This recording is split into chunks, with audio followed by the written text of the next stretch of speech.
You're in Waters World now, and I'm your host, Jesse Waters. Donald Trump delivering a crushing defeat to Ted Cruz in New York this week, mathematically eliminating the senator from winning the nomination outright before the convention. And joining me now, live on the phone from Trump Tower, is the Republican frontrunner ahead of Tuesday's battle for the East, Donald Trump. Thank you very much for joining us, Mr. Trump. Hi, Jesse. So I want to talk to you about this new presidential Donald Trump. We hear you're pivoting now, you're going to be more presidential, but a lot of people love the old Donald Trump, the kind of brash showbiz guy that gets 10,000, 20,000 people in the stands. How are you going to balance this? Well, I can tell you that if I go too presidential, people are going to be very bored. Right. It's much easier, actually, than, what I have to do. And we have the biggest crowds. We have 25,000 people. We had 35,000 people a few weeks ago at one of the events. And, I think if I'm too presidential, the 35,000 will turn to about 35 people, okay? Right. And they'll fall asleep. But, I had 17 people, Jesse, and they were hitting me from every angle. Yeah. Senators and congressmen, very capable people.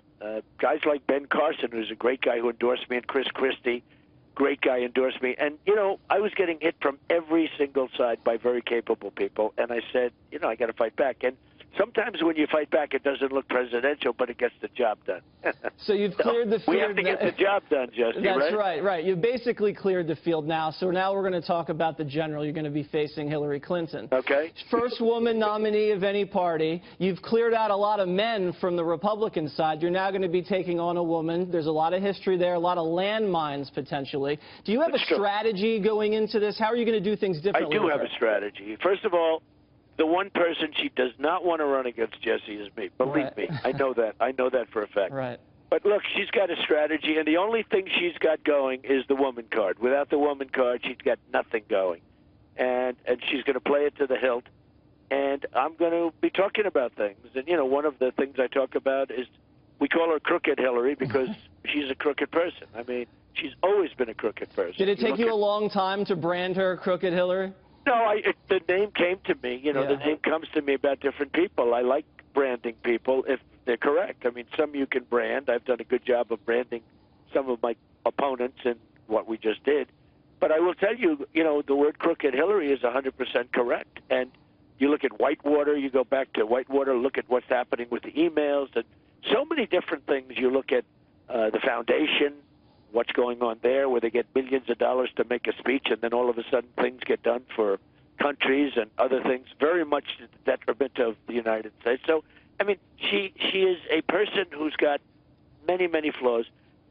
She's a woman, but yet women don't like her, which is really sort of interesting. I mean, she is a woman, but she's not liked by women. So I think we're going to do very well with Hillary, and I think the polls are starting to show it already. Right. So she does have problems with women. On the other side, you do have some deficits when it comes to some certain groups. But on the black population, Frank Luntz, one of our pollsters, said that usually, the Republican nominee gets about 10% of the black vote. He says you might get anywhere between 14 and 16%. Are you going to go to black neighborhoods and target that community to turn those out? Because if you do well with blacks, I mean, Hillary's toast. Yeah, I think I'm going to do great with blacks, and some of the polls show I'm going to get 25%. Wow. Which for a Republican is unheard of. They'll get 4 or 5%, then they consider the job well done. Right. I don't.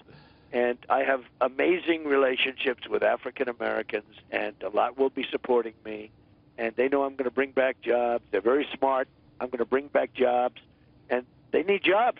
You look at unemployment for the African American community, Jesse, it's much, much higher than for the rest of the country. I mean, it's through the roof. For African American youth, it's 59%. I mean, truth is, Obama has done nothing. In fact, he's been negative for African Americans, totally negative. And you look at this unemployment, the numbers, and a person who's 30 years old, who's African American, the numbers are much, much higher than his counterparts in society. So I'm going to do a lot for the African Americans, and they're going to do a lot for me. I have friends at the highest level who are black, and they call me and they say, you're going to get so many black votes, it's going to be unbelievable. Everybody wants to vote for you. You watch, it's going to be the biggest surprise of the election.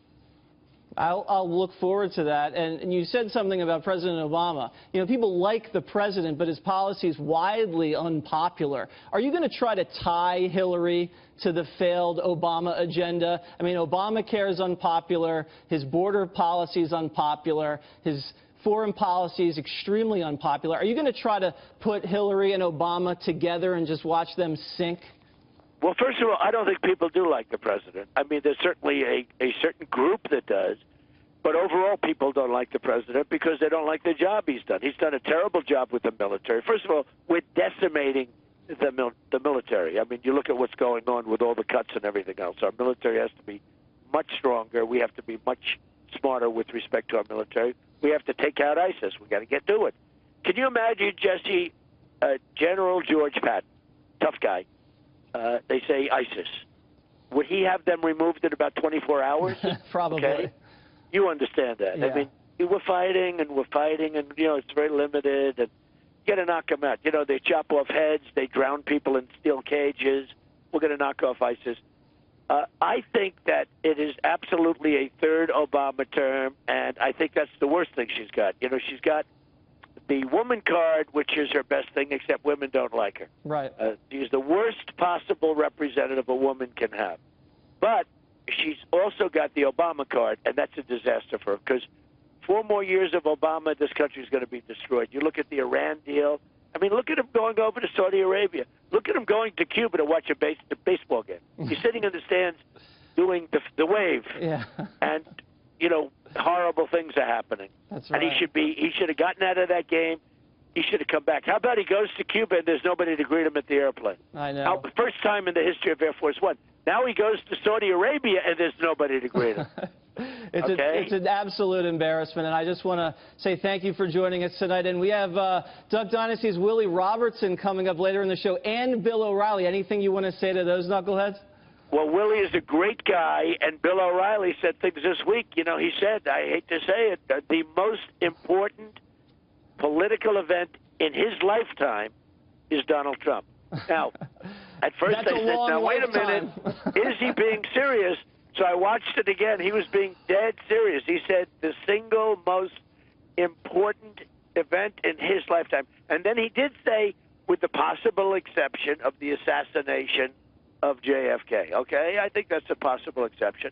But Bill O'Reilly has been very nice. He's never said anything so nice to me. Yeah, I don't know. I don't know what he had for breakfast that morning. I don't know. I'm gonna check it out.